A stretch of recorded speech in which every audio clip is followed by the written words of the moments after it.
Oh, no, I was told in Andrew. Only see one. Yeah. Okay. I can't see it. Oh, no, they're up there. Yep, there you go.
I have a clicker. I will be using it.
So I have Ohio and Eva.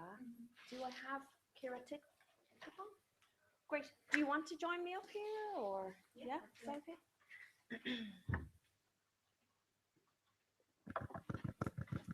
I'm not sure what time we're kind of keeping to now that we're running late. You know, I'm sure it probably makes sense to kick off now. Yes. I was also told somebody would come along and record some live blogs, so maybe we're waiting on them still, or.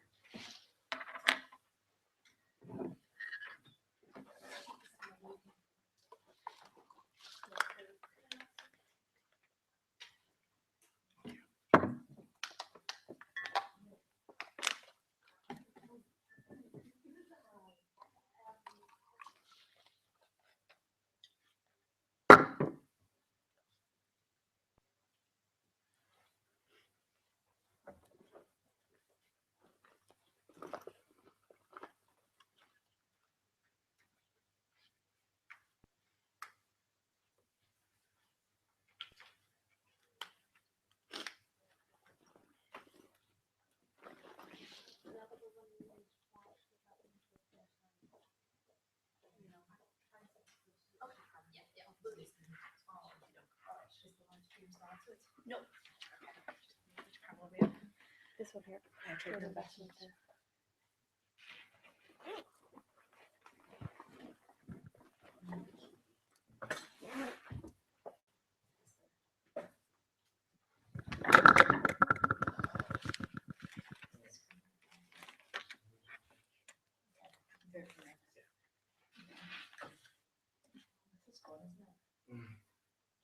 Okay, yes, so it's live.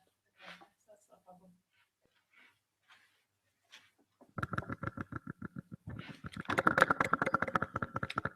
Oh dear.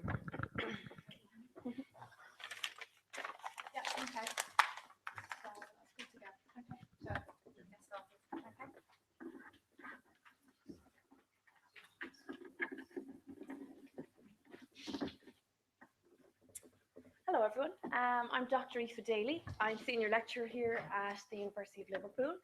I'm delighted to be chairing this panel on trade and investment, which I'm going to admit is not my primary area of expertise at all, but I'm expecting that it's human rights law, children's rights, family law, but I'm expecting that it will be a very interesting and informative panel. We're being live streamed on YouTube as we proceed, so no pressure, everyone.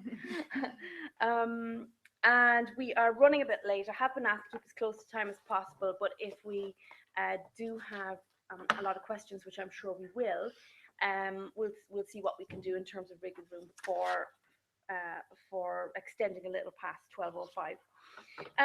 So first, I'm very happy to introduce Ominu, who is going to speak to us about institutional evolution in Nigeria's international economic relations. Is there cause for worry, or is everything under control? So I'm sure you'll agree it sounds like a really interesting paper. Intriguing, actually. Good morning, everyone. As you mentioned, my name is Dr. Ominu. I actually finished from the University of Liverpool. So what I will present on is part of my research, and it's also something that I am still researching on. Now I'm done with the PhD. Essentially, in terms of the overview, my research or my presentation is divided into 4 sections.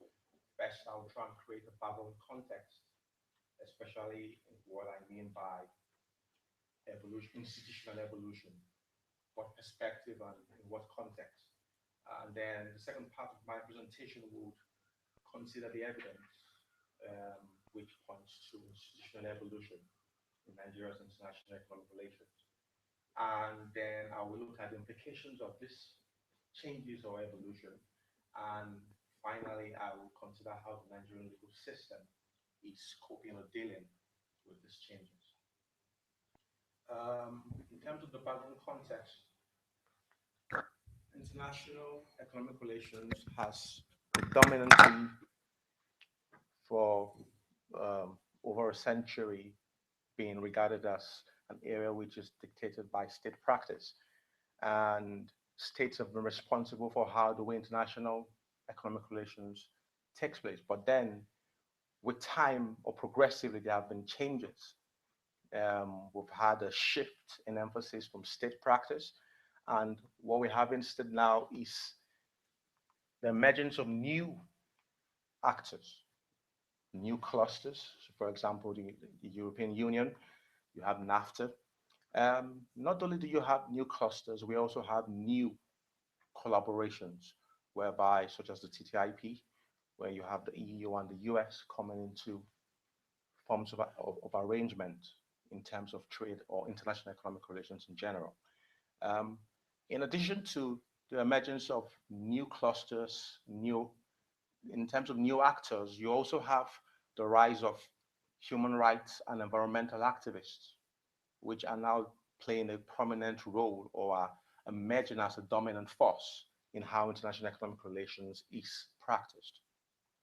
Now, aside from these actors which have come on the scene, there's another actor which I am particularly interested in and was the basis of my research, which is sub-national actors, regional states.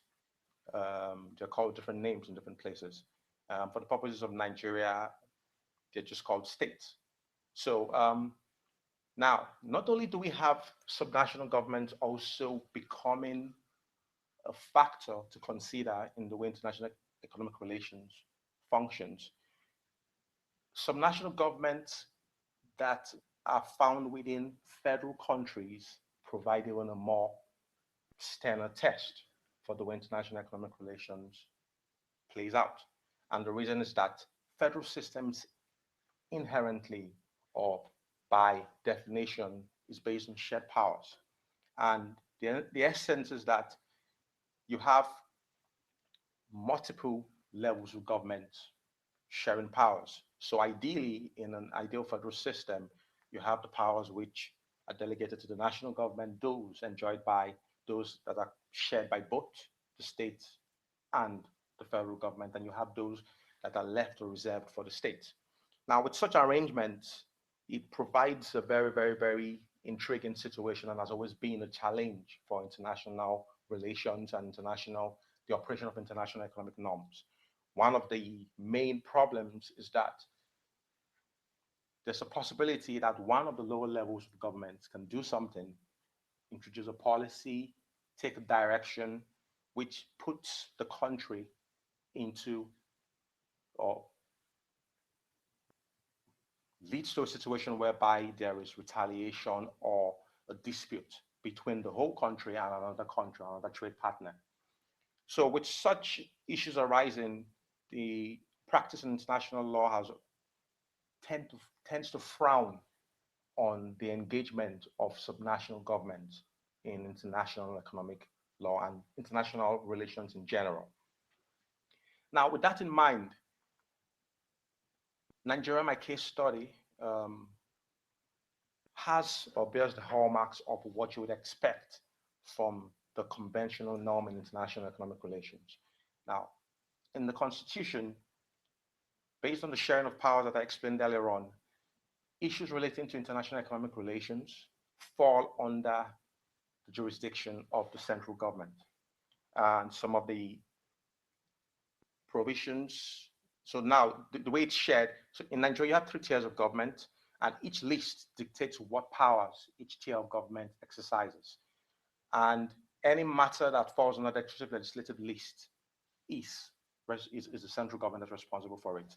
And in the context of international economic relations, these are the items you have under the exclusive legislative list that gives the central government plenary powers to dictate how international economic relations plays out. Notable one there is item 62, which talks about trade and commerce between Nigeria and other countries. It's the exclusive preserve of the central government. Powers to send and receive diplomatic and trade representation, it's within the powers of the central government. And essentially, anything within this list, the state governments do not have the prerogative to act. However, how does this now dictate the relationship between Nigeria and the changing international economic scene that we've just looked at the beginning? Now, ordinarily, what happens is that in Nigeria's interaction with the global economy, the custodian of the sovereignty or the level of government that is responsible for acting would be the federal government. So what happens is that state governments are just subsumed.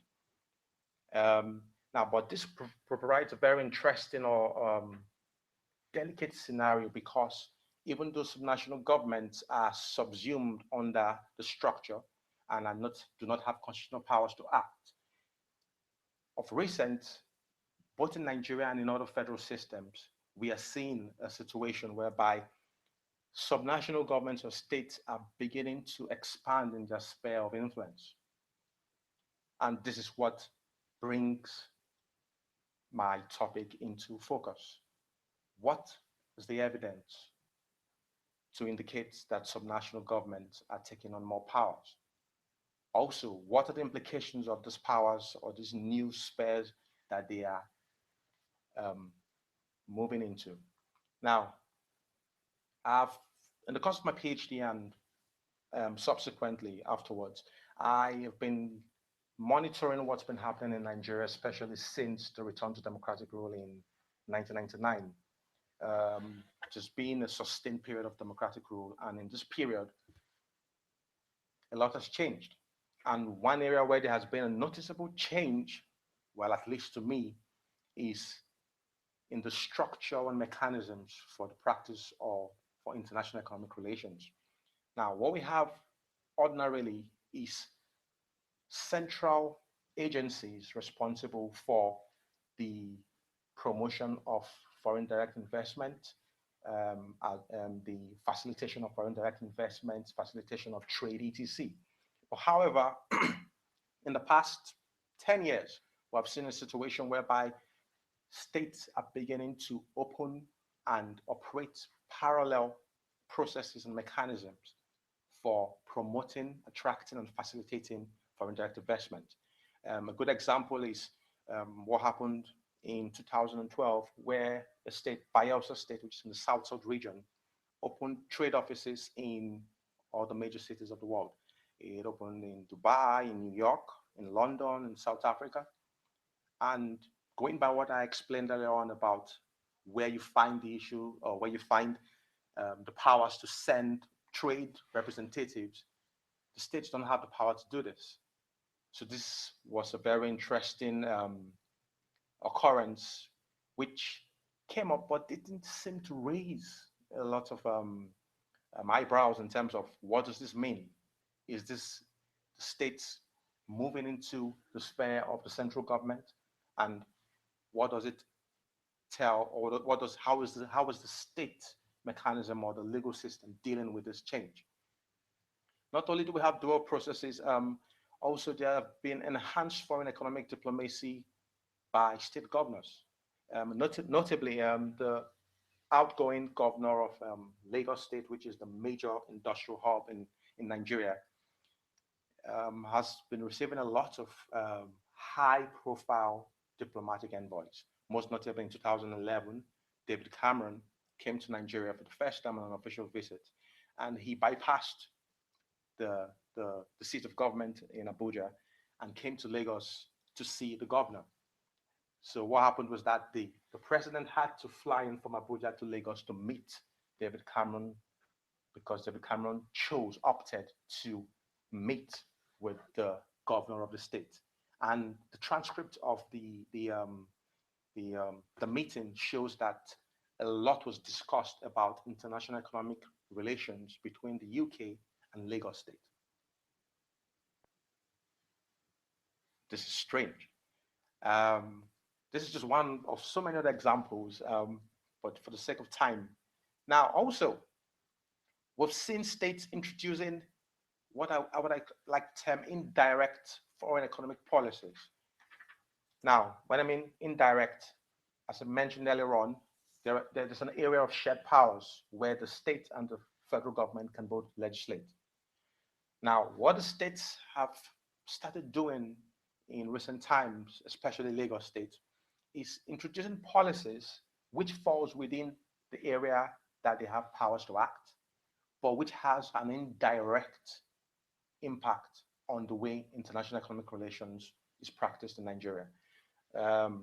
Lagos has a lot of dealings with state-owned or state-run enterprises from China. And interestingly, in 2011 also, the Lagos State government introduced Mandarin as a compulsory language in the curriculum for schools. Now, education falls under the concurrent list, so it was well within its powers to do that. And in itself, that was just an educational policy. But if you look behind the curtains, this is an indirect way of strengthening its ties with an economic partner. So moving back to what I mentioned earlier on about the way the Constitution has shared out powers, why are the states beginning to act in areas that do not concern them? And from the interviews I conducted during my PhD with officials at both state and federal level, the response I kept on getting was, I tried to bring it to their attention. Are you noticing what's happening? And they were like, the main answer I kept on getting was, nah, that's not possible. That's not even an issue. The Constitution is clear. The Constitution sets out who is responsible for what, and so there is no point even discussing this. But then I've tried to look at how the legal system is also responding or reacting to these changes. But before that, I've also tried to consider the implications of these changes, because in the implications, we see reason to be able to question whether there is an issue or it's just something that there is no point researching about. Now, the implications of states taking on new areas of influence or taking up the spaces that they do not have the constitutional right to act includes the fact that Some of them do it because they feel that it's for the benefit of the states. They are trying to achieve the developmental objectives of their own home states. However, in doing that, it raises a lot of conflict because not all states have the same level of capacity to be able to operate mechanisms for international economic relations. Lagos has been quite successful because it's a very rich state, but there's some other states that don't have the same financial clout. However, that hasn't stopped them from trying. And what happens is that you have weak regulatory policies, you have weak institutions, and these institutions and policies that are coming up have the potential to bring the country's overall policy directive into disrepute. And then also, it affects the ease of doing business in Nigeria. Most importantly, states using the areas where they have influence or have powers to act to introduce policies that benefit or attract or bring in revenue is creating duplication of processes, is making increasing cost of doing business in Nigeria. And also, there is the very dangerous potential of states in Nigeria acting as sovereignty-free actors. Now, by this, I mean they are acting or operating under the radar, in that the Constitution doesn't recognize them as actors in the sphere, but in practice or reality, they are functioning. So what happens is that what they do doesn't go, or even though it doesn't go unnoticed, but in terms of constitutional implications, they are operating under the radar, and that is very dangerous in terms of it could lead to potential arbitration claims in the nearest future. And how is the state, or how is the state legal system dealing with this new issue or emerging issue? Now, in terms of constitutional interpretation by the Supreme Court is charged with dealing with conflicts between states and the federal government. However, a purview of all the cases that have been decided shows that the main issue or grouse between both parties tends to be the issue of revenue allocation. They are so focused on revenue allocation that for now, there's yet to be any case which has brought the issue of states operating in the sphere of the federal government into question. So there is yet to be any constitutional case challenging the states. Secondly, even though there's not been any constitutional debate or constitutional challenge to what the states are doing, in terms of changing legislation and monitoring institutions, there's been a good example to show that there is some level of awareness now of the changes that are happening. Notably, in 2000, it became clear that the states, because one of the ways in which states are becoming very active in the international scene in Nigeria is they are borrowing from multilateral donors heavily. And at a point, the contribution of the states to Nigeria's debt profile was almost close to 50%. And as a consequence, the government in reaction, the federal government in reaction, introduced a new legislation, the Debt Management Act, and also the Debt Management Office, which now came in to try and regulate and curb excess or reckless borrowing by states. That's just one very good example that is clear to see states, or should I say the federal government, reacting or responding.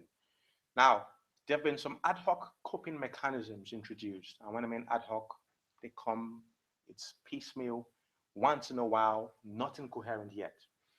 For example, the OECD in 2013, 2015 sponsored a deliberation between Lagos State and the central government to try and trash out issues relating to coherence in the foreign direct investment regime that operates both in the country and most importantly in the Lagos State.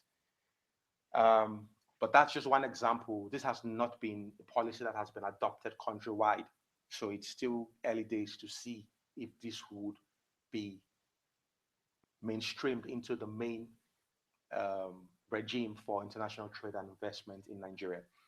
Also, we've seen the emergence of interest and pressure groups such as the Nigeria's Governors Forum, which is come in or stepped in to try and provide some form of pressure and lobbying in the way international economic relations is conducted by the federal government.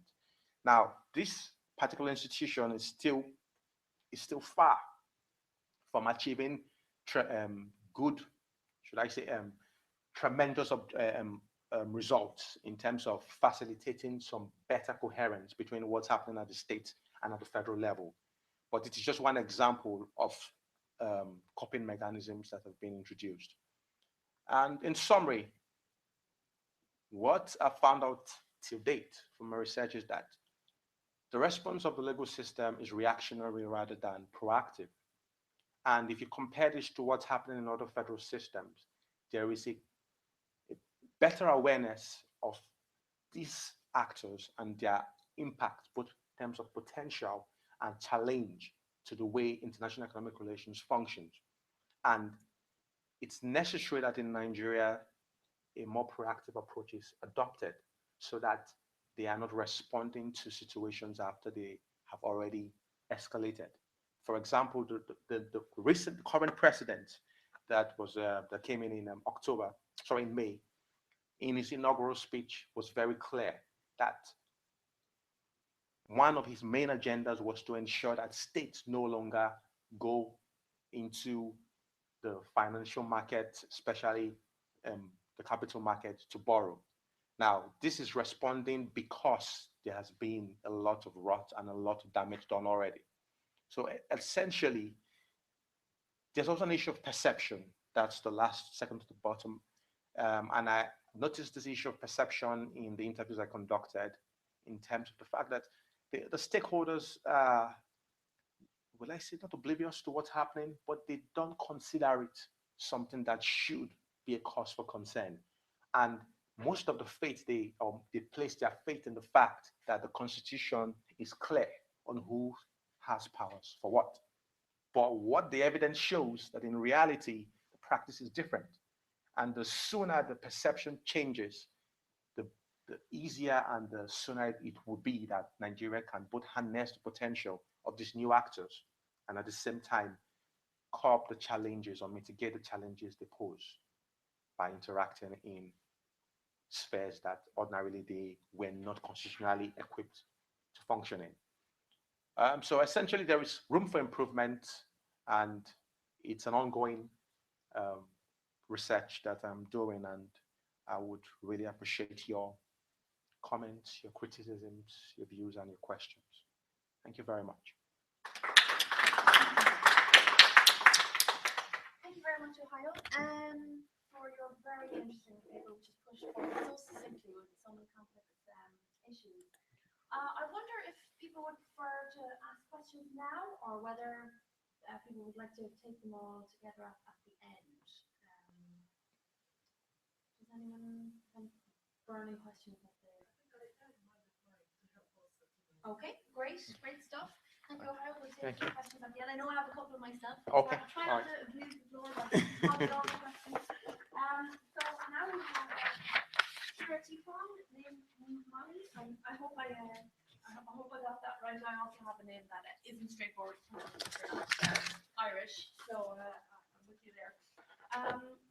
And Kiratipong's paper is Thresholds, Context, and the Evolution of the Indirect Expropriation Doctrines in the US, and European Court of Human Rights, the lessons for international investment treaties, and I'm very much looking forward to hearing that.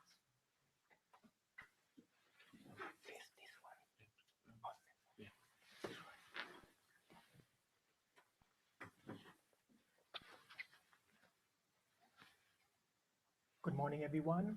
My name is Kiratipong Naewmalee. I come from University of Wollongong in Australia, and today I'm gonna present some preliminary finding of my PhD thesis project. And the part of the findings will be presented following this.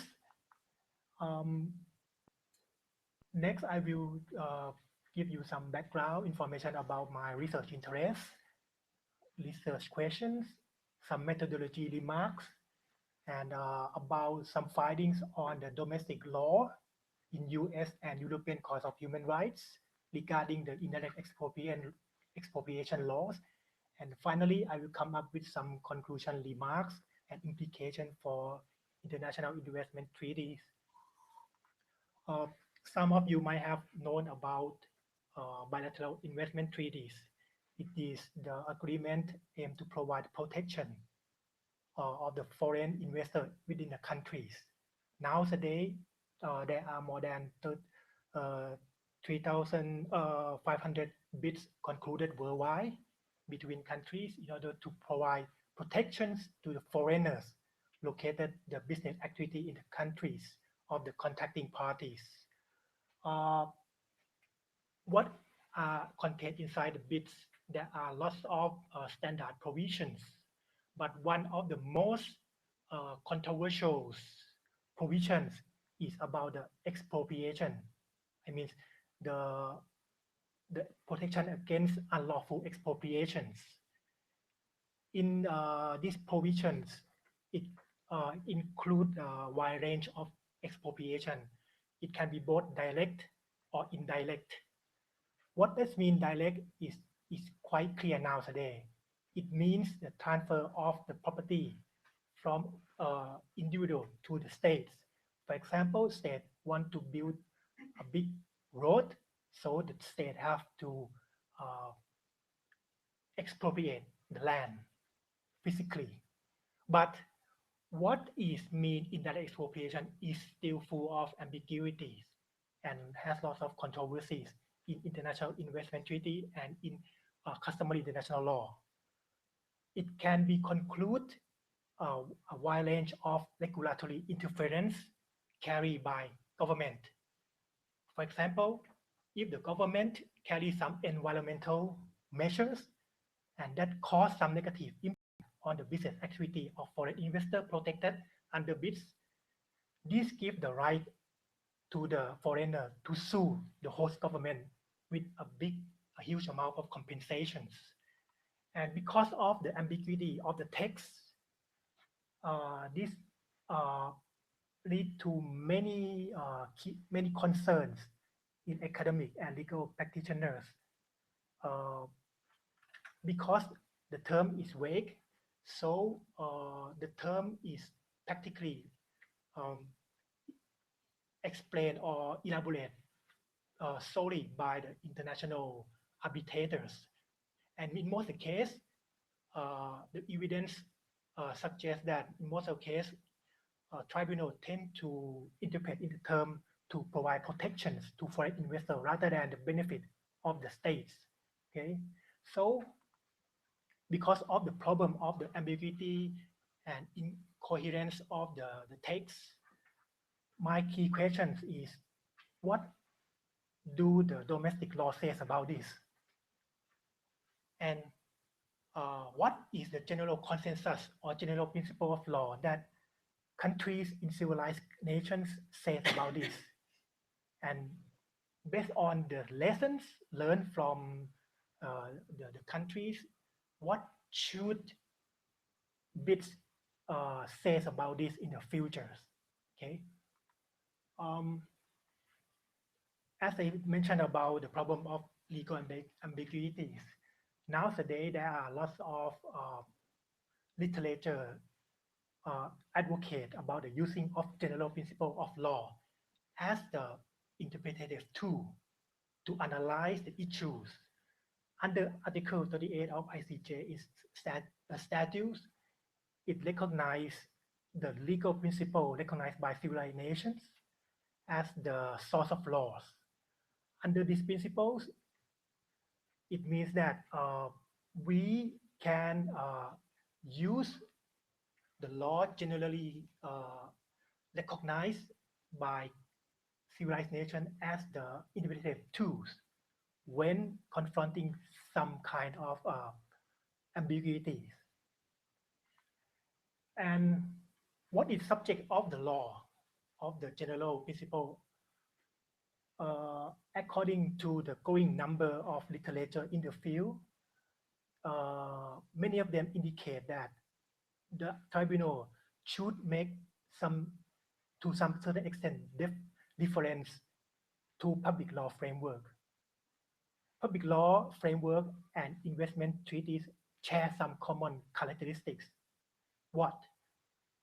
Why investment treaties deal with the relationship between state and the foreign investors? Public law also deal with the complex relationship between state and individual in the countries. So these two legal regimes share some common characteristics. And in order to interpret the term that unclear in investment treaties, in my research, I try to argue that in the futures, legal practitioner should rely upon the general principle that found in public law frameworks of civilized nations as well as other international organs. Now, in my research, I study the comparison between three key jurisdictions: the U.S. Supreme Court, secondly, European Court of Human Rights, and last one is from Thailand to the Administrative Court. But in these presentations, I picked just only two, the US and the EU. What domestic law in this country says about for US taking jurisprudence, the issue of expropriation is not new, but have the long history background in US history. It can be traced back at the time of when at the time of British colony dominate in the US. At that time, Magna Carta played a prominent role as the means to provide protection of the properties. But from the literature review, I found that the system was poorly enforced that time. Why? Because the British colony governments always claim that they have the right to do that for the sake of general interest. And because of that, they have no obligation to pay compensation to the aggrieved parties. So this happens. But the thing getting involved after the Civil War ended up, there was demand for liberty and freedom in the US. And after that, there was the formulation of US Constitution and the Bill of Rights. Nowadays, under the Fifth Amendment of the Constitution of the United States, it says out clearly that nor shall private property be taken for public use without just compensations. But the problem is still remains to some extent. What kind of taking or expropriation that should be liable for compensations? From my case review, U.S. Supreme Court first elaborated terms in 1922 in the Penco-Mohan case. The concept was elaborated first by U.S. famous Justice Holmes. This is a case about the legislation to prohibit the mining activities. Judge Holmes said that if the regulation goes too far, the government have the duty to pay compensation. This is first time that the Supreme Court draw the borderline, but it's still vague. The evolution of the interpretation become outstanding during 1920 to 1990. In this period, the Supreme Court of US has developed a body of jurisprudence about the law of takings. Like for example, in 1978, Penn Central transportation case, the U.S. Supreme Court proposed the ad hoc balancing test, which means that if the government frustrate the legitimate expectations of the individual and also frustrate the the uh, the holding of the properties, the government should be liable for compensations. But later, the Supreme Court developed more new doctrinal legal doctrine. It said that if the property is fully taken, fully deprived, it should be considered as compensation, require compensate, considered as expropriation, require compensations. But in 1994, in Nolan and Dolan case, the court proposed the so-called love proportionalities, which means that if the government frustrate, destroy the balance, cannot strike the balance between private and public benefit, it should be compensable.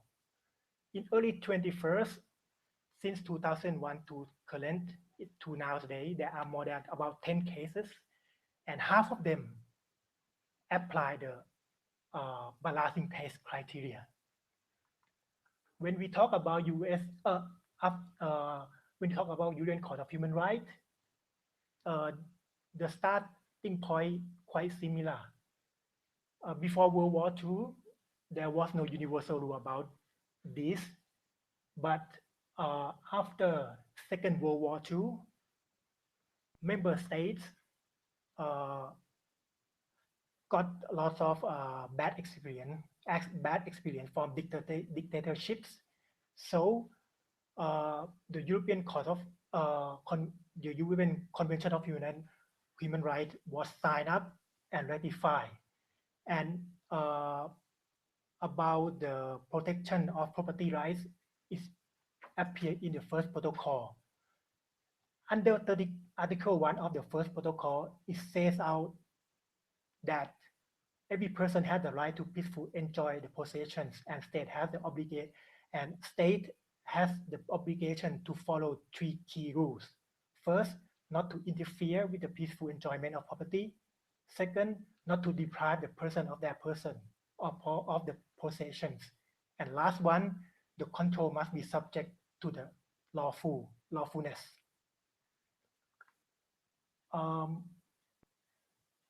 After 1982, which the European Court of Human Rights laid out some interpretive guidelines on indirect expropriations, the European Court has developed a body of doctrine to identify when indirect expropriation existed under each particular rules. For the deprivation rules, at the beginning, the court said that the deprivations of the property should be qualified as expropriation and subject to compensations. But later on, the court applied the fair balance test, which means the court take a look whether the balance have been is met or not. If not, if the balance between public and private interest is not met, so compensation should be paid. If the measure is fallen short of the total deprivations, the European Court of Human Rights reaffirmed from time to time that the proportionality test have to be achieved. And in the recent case, the court add up additional factor, which is legitimate expectations, which means that if the government frustrate the legitimate expectation of the investor to enjoy the benefit of the properties, so the court, the government of that conduct the measure have the obligation to pay compensation as well. and that should be qualified as indirect expropriation. So from my preliminary findings, both US Supreme Court and European Court of Human Rights has applied different approach of imputation. This means that why the US try to figure out what does it mean by taking, the European Court of Human Rights try to analyze what rules that apply to the measure in questions and when compensation should be paid. Even though they have different interpretive approach, both jurisdictions tend to apply the similar legal concept to to identify the expropriations. Generally, if the property right is fully deprived, the government is subject. The expropriation is happen, and the government is subject to compensations. But if the measure is falling short of full deprivations, the government have to subject to compensation if it fail to strike the fair balance between public and private interests. And on top of that, if the government fail to promote legitimate expectation of the investor, the compensation, the individual has the right to claim for compensation as well. So this finding has some implication for future bids drafter and negotiators. In order to ensure that, coherence and certainties of the legal doctrines, in my personal point of view, the future bids should at least contain three key important aspects. First, the state should not avoid international responsibility if full deprivation of the property rights happened. Second, the state might exercise regulatory power, providing that it can maintain a fair balance between public and private interests. And also, the government have the justification to impose the regulation if the legitimate expectation of the investor is maintained. I think that's all for my presentation. Thank you so much. Thank you, Kiratipong, for introducing us to that area, which covers such a wide span of case law and even, across time and everything. Very interesting. So now we have Eva, who is from the University of Leicester and is going to tell us about ensuring states' right to regulate in EU's international investment agreements. Thank you very much. Hello, my name is Eva Zelazna. I'm from University of Leicester, where I'm currently completing my PhD. But my presentation today is based on work that I have recently done with Investment Treaty Forum, British Institute of International and Comparative Law, where I have been involved in projects concerning compensation standards and valuation methods used in investor-state disputes. Ever since I have completed work with ITF and learned a little bit more about the compensation standards in bilateral investment treaties, the question that has been really nagging me is whether strictly commercial approach that is taken to compensation is really appropriate for cases that involve sovereign states. So my presentation today is based on the premise that high compensation awards in investor-state arbitration, which are a result of compensation standards defined in bilateral investment treaties, do affect states' right to regulate. And in the light of this, I'm going to assess the recent treaty-making practice of the European Union, which objective is to achieve, as the Commission puts it, solid balance between states' right to regulate and investment protection. So after sketching out the recent treaty-making practice of the European Union, I am also going to outline a reform that the European Union has recently introduced in its new investment agreements. And then I am going to propose that to achieve a good balance between states' right to regulate and investment protection, the European Union should also look at defining, or as in case of expropriation, it may be redefining the compensation standards applicable to investor-state disputes arising pursuant to its investment agreement. And in the last part of my presentation, I am going to highlight some of the examples from recently concluded model bilateral investment treaties, agreements concluded by developing states, in which the compensation standard was in fact revised. So, since gaining the new power in the sphere of foreign direct investment in 2009, after the entry into force of the Treaty of Lisbon, the European Union, and specifically the European Commission, has been very busy implementing its new investment policy. And since 2009, the European Union has already managed to conclude 3 investment chapters, which are part of broader FTAs, and that is the agreement with Canada, Comprehensive Economic and Trade Agreement, and I will refer to this agreement as CETA throughout my presentation.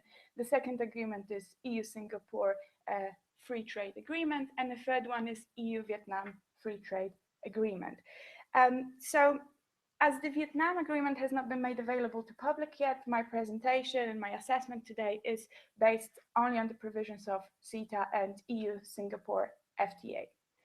In addition to these 3 concluded agreements, the European Union has also commenced negotiations on a standalone investment agreement with China, and also negotiations with USA on an investment chapter as a part of broader FTA, TTIP, which some of you may be familiar with. And the European Union is also negotiating with all these other countries that you can see listed on my slide.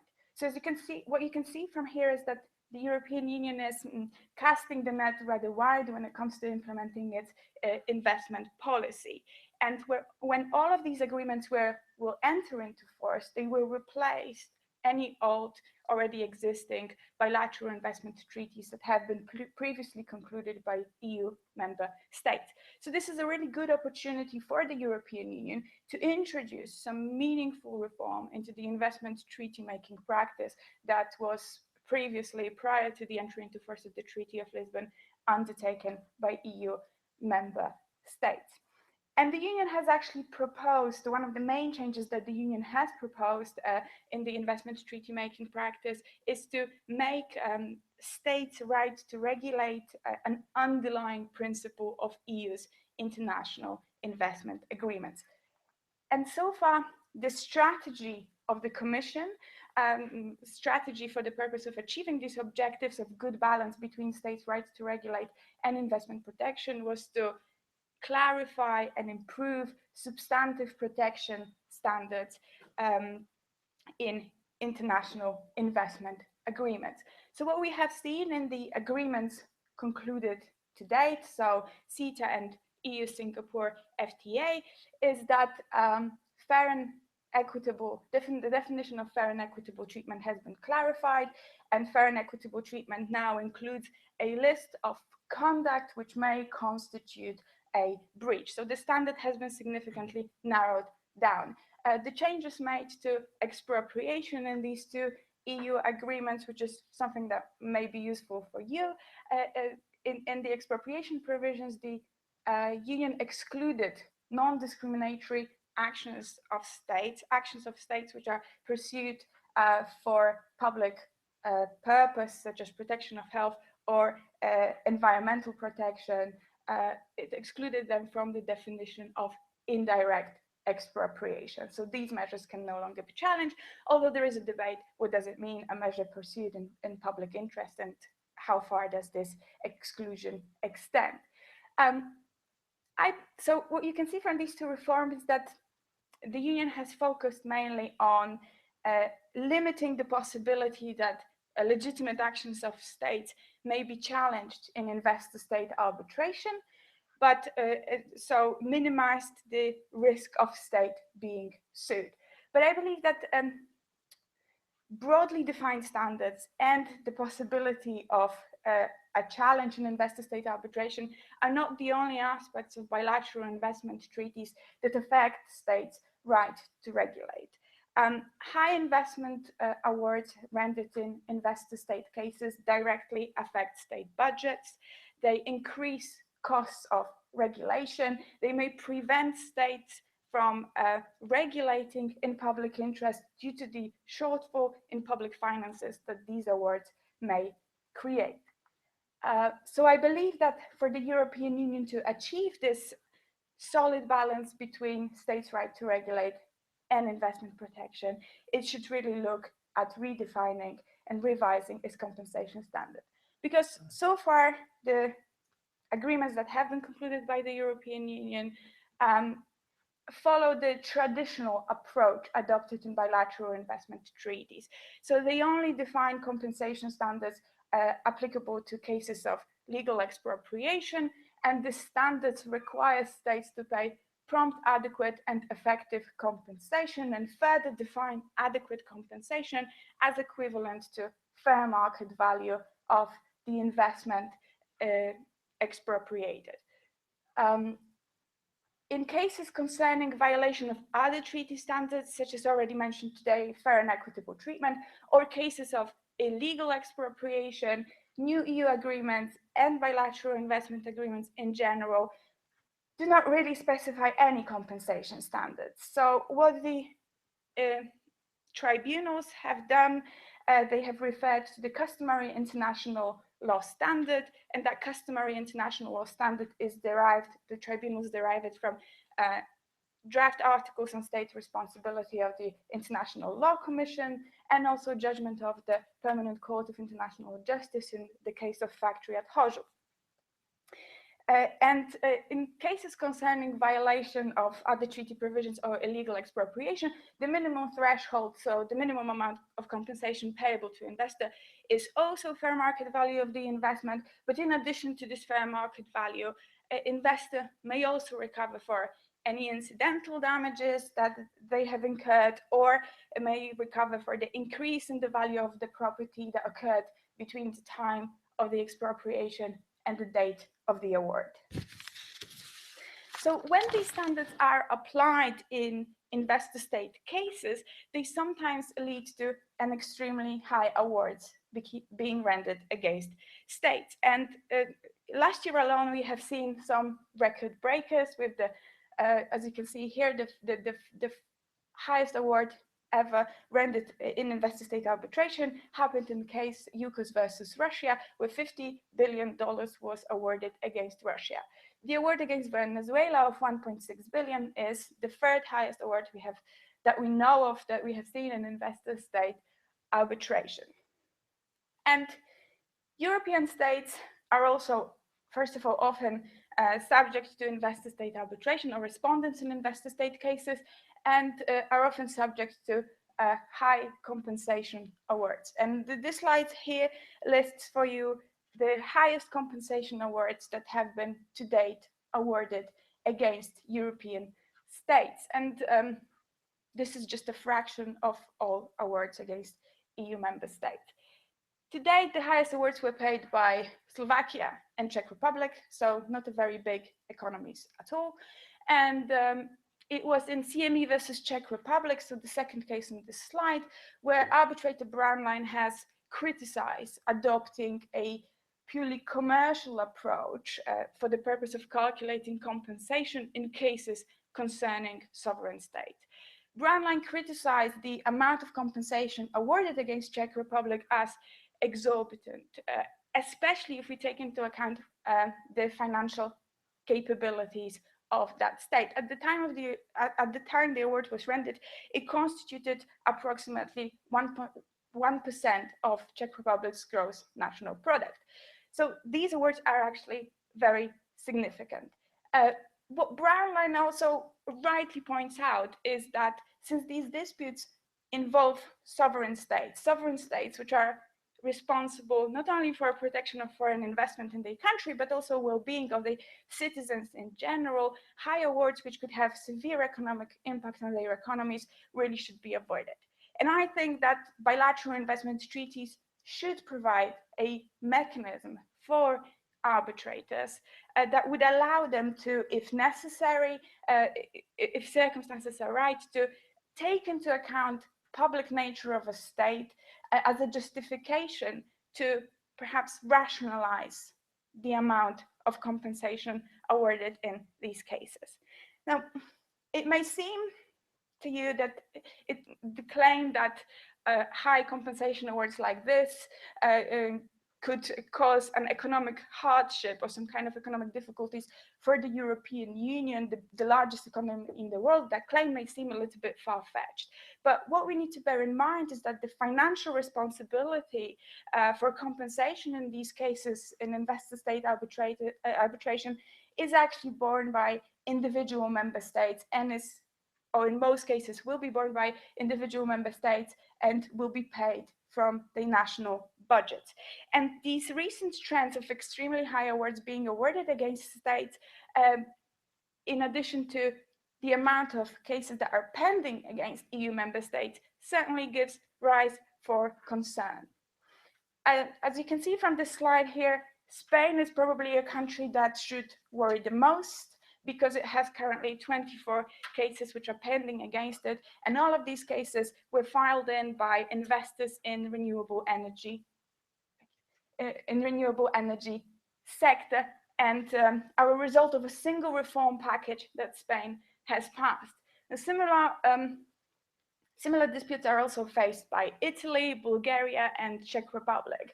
And basically, without going too much into detail, when it comes to renewable energy sector and subsidies for green energy, a lot of European states simply got it wrong. And what I would like to see is a mechanism in bilateral investment treaties that would allow arbitrators to take into account exceptional circumstances like that of Spain and use the justification of the public nature of a state for the purpose of rationalizing investment awards. So some kind of fair balancing exercise, like in case of European Court of Human Rights, can also take place. And some of the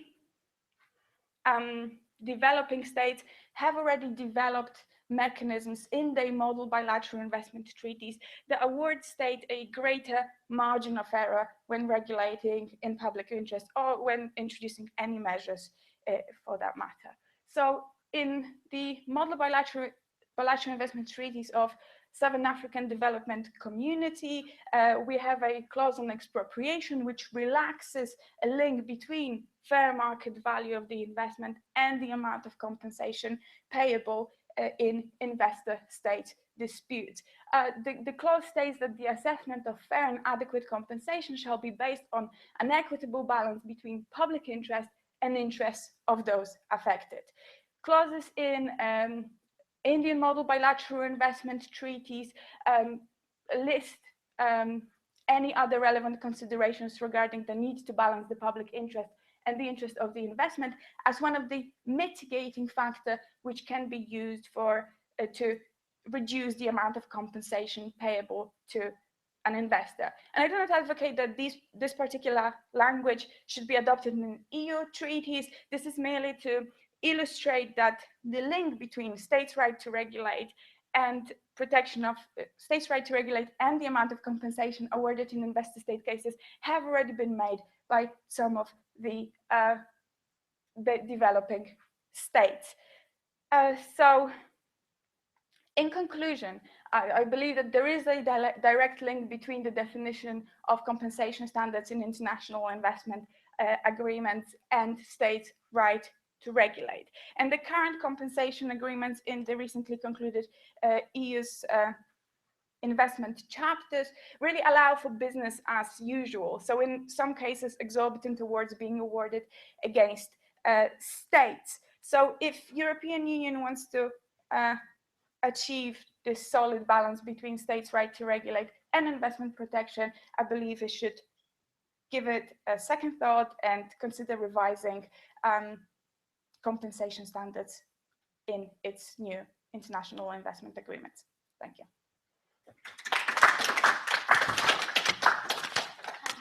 I'm so blown away by the $50 billion of more than anything to check their time. So we have some time for questions now. I'm sure with the three fascinating papers that we have been fortunate enough to hear, we will have plenty of questions. So what I might do is maybe take, well, we'll see what we have, but I might take more than one at a time if we have a lot. Does anyone want to start us off? Yes. Start with this was very interesting, and actually touched on some of the things that I'm interested in. Because I also come from a jurisdiction where we are grappling with challenges of devolution. Now, my question is it not an issue of balancing state influence versus the regional government influence versus the national government influence, which is at issue here? And the reason I ask that question is because I'm thinking the constitutional provisions that create the regional government are the ones that are supposed to provide for the powers within which the regional government should work, so that anytime the regional government surpass the authority, then there should be recourse. And in connection to that, well, I don't know the arrangement in Nigeria, the constitutional arrangement in Nigeria. What are the avenues for challenging actions that contravene the provisions of the constitution? Because I'm thinking, anytime that happens, then probably the state or the citizens should have probably right and avenue to challenge, and then that could provide an opportunity for common law to develop or new legislation. Yeah. Yes, we'll just maybe take one more. Okay. Yeah. My question is to Eva. Thank you for this presentation. The question is, you mentioned about the two initiatives, the Indian and the Southern African Development Community. They put a provision that limits the amount. Would you consider that other options are also possible? For example, excluding investor-state arbitration from the treaty, so there'll be no compensation at all, or intermediate solution that would be excluding, for example, lucrum, cessants, and prospective profits from the amount of compensation, or, for example, excluding the investors who have not made the investments yet from being awarded compensation for the pre-investment expenses. So, whether the question is whether you consider other alternatives also as to limit this amount. Thank you. Maybe to balance it out, I will present a question to Kiratipong, if that's okay. It's kind of a methodological question. I was just wondering about the example that you're drawing on from the case law that you identified. How you are seeking to choose those examples to answer the question that you're posing about defining expropriation. And I'm very interested in your use of the term civilized nations. Is that a definition that's used in the area? And if so, what does it mean? So maybe we'll start with Ohio. Okay. Thank you for the question. In terms of balancing influence within the states and central government, you are right. Now, the Constitution ordinarily is meant to do that. But what's happening is that things are changing very fast. And there are situations or scenarios whereby what the law doesn't matter with changes in terms of social changes, economic changes. And this is one scenario that falls into that kind of category. Now, the Constitution is very clear in terms of the division of powers, devolution of powers, one. It's also very clear in terms of the way conflicts are resolved. So yes, it's the Supreme Court that handles any conflict between the states and the federal government. But the issue is, like I said, there is yet to be any challenge by the federal government about any of the activities being carried out by the state, which raises the question that probably there is no problem. But then the evidence is troubling in terms of there's much to indicate that there is possibly an area of overlapping. For instance, like I mentioned earlier on, one of the items in the legislative list clearly says or stipulates who is responsible for sending or receiving trade, consular, diplomatic officials. And what's been done by the state government, by also the South-South, state and South-South, is clearly an infringement of this particular policy of sharing of powers. However, possibly what happened was Bielsa was the state where the previous president came from. And during the time of, or during his tenure, it's clear that the state enjoyed a lot of, I would use the word pampering, in the way it went about its activities. So essentially, it's possible that there was no challenge to what the state did, simply because the president was from that particular state. Now, there is a new government in place, so only time will tell if there will be a challenge now in terms of why are you operating these offices when you have the constitutional powers too. Interestingly, under the 1963 Constitution, which was the first constitution when Nigeria became independent, the states actually had powers, then regions, to send out or have trade offices in the United Kingdom. But it caused a lot of problem then during the First Republic, and it was removed in subsequent constitutions. So seeing a repeat, just like it's happening now without constitutional backing, creates room for concern. So even though the Constitution is clear about sharing of powers, also what the Supreme Court or how the Supreme Court should entertain such problems, there's been no challenge. And in terms of maybe an individual or being any other form of challenge coming from maybe civil society or individuals, the level of democratization in Nigeria probably hasn't gotten to that stage whereby there is enough sensitization or awareness about the way federalism is meant to function. Maybe even in the United States, someone would have taken a challenge to this is not how federalism is meant to function. And ironically, federalism in Nigeria in itself has its problems. So essentially, this is just probably a manifestation of this problem.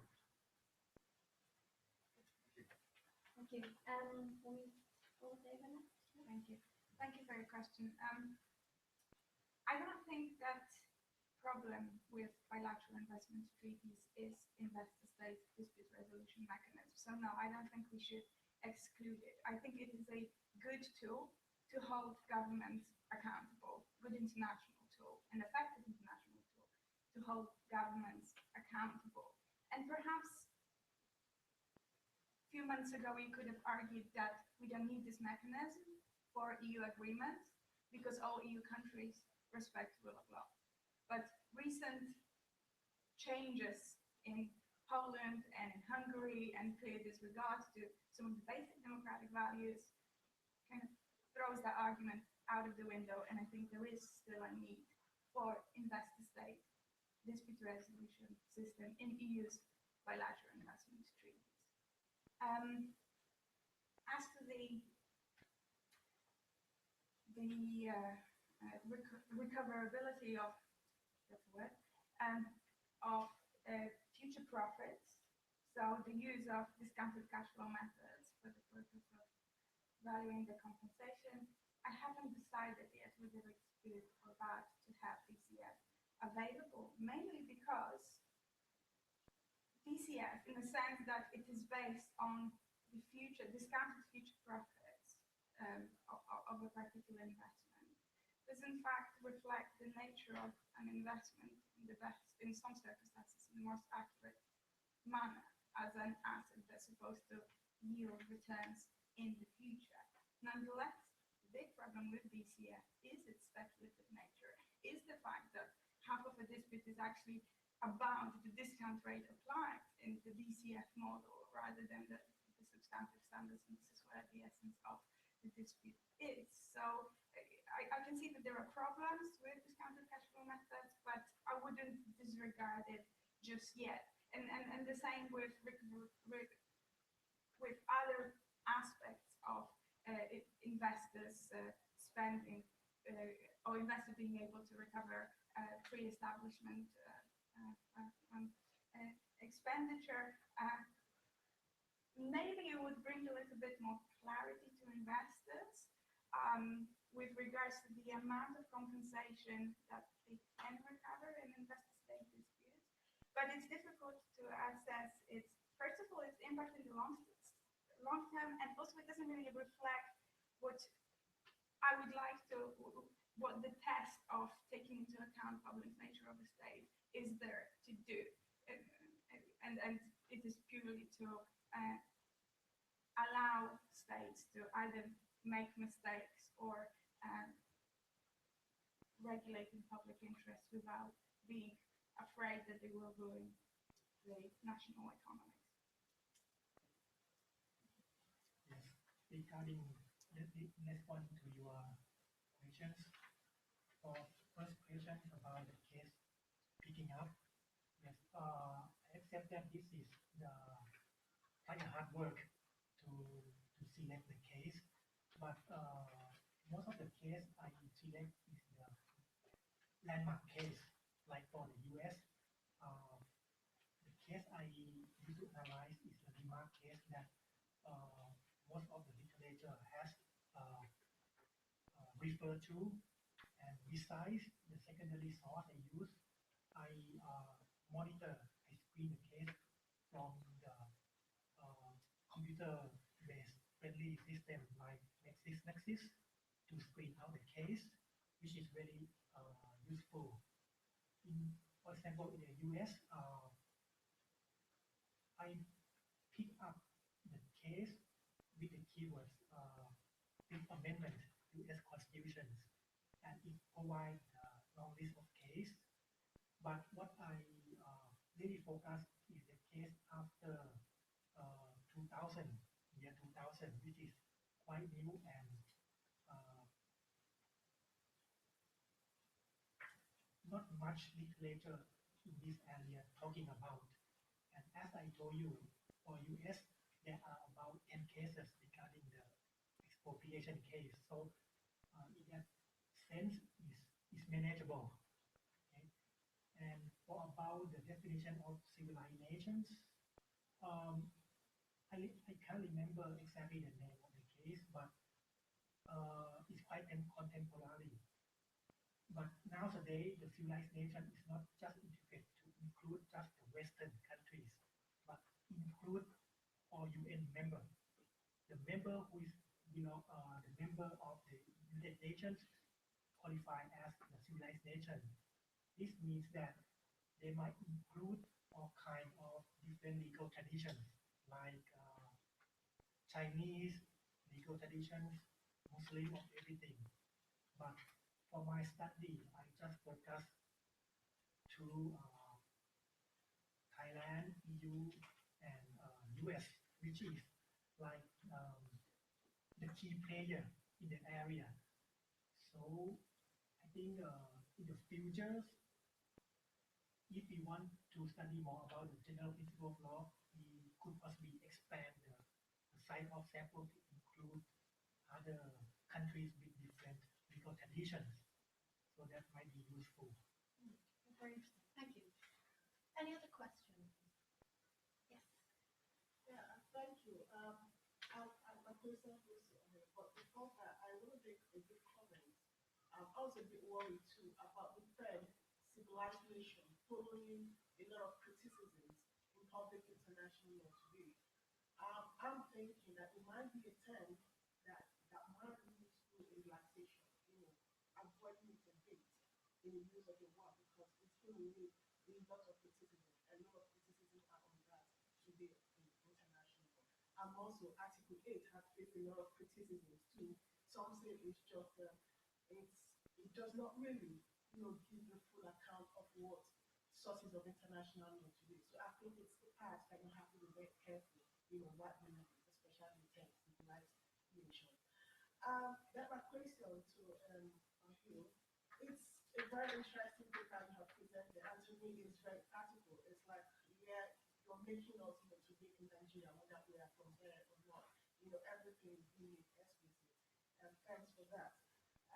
My question is, first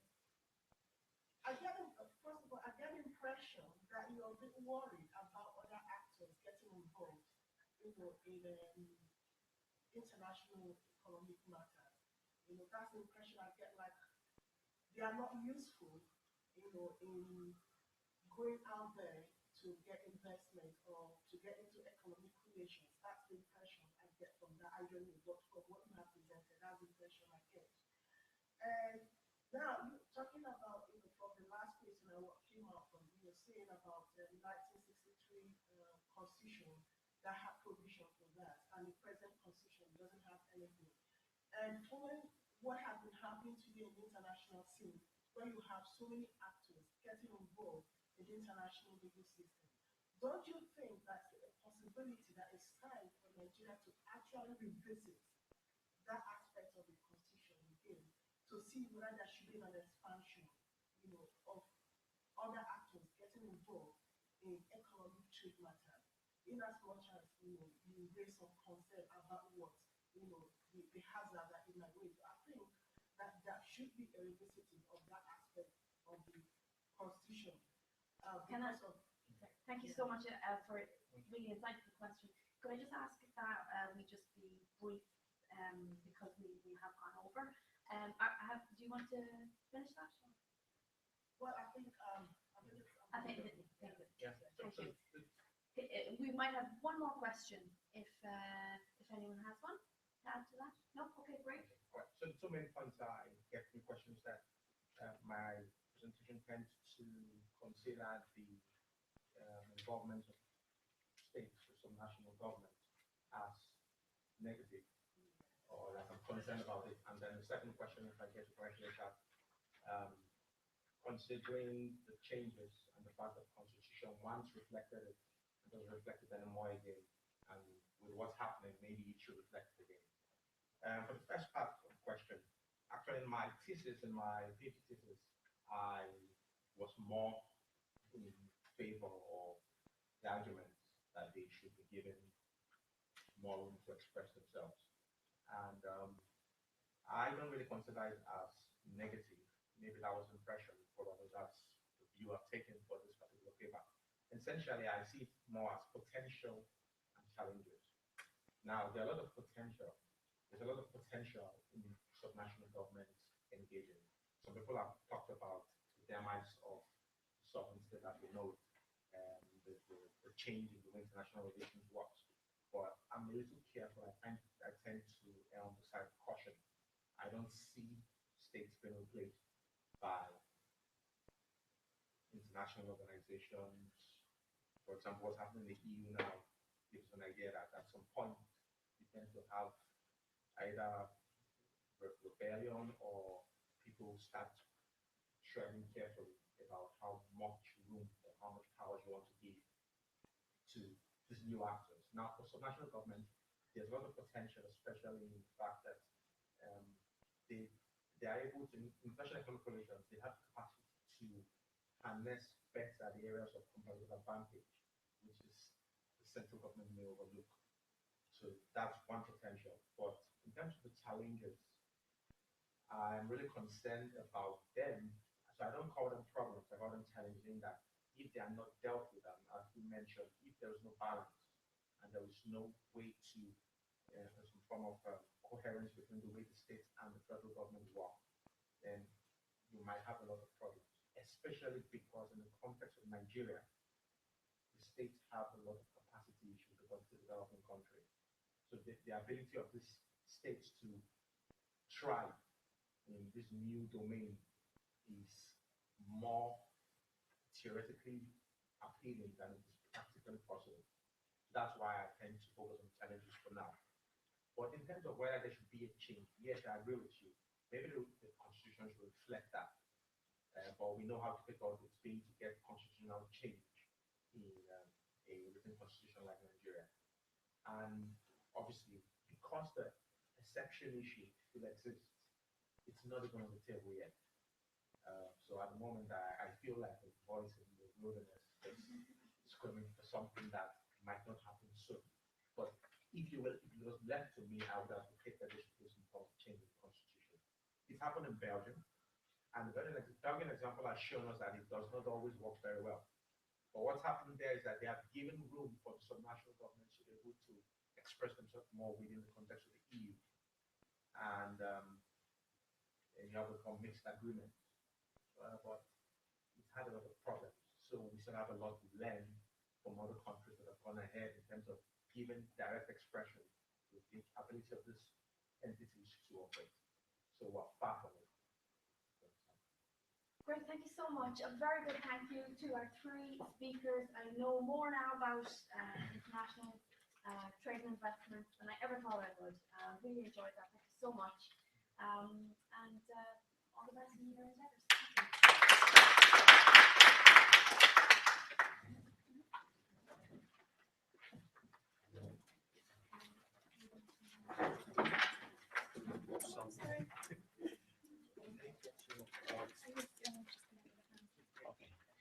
I just have to get my down and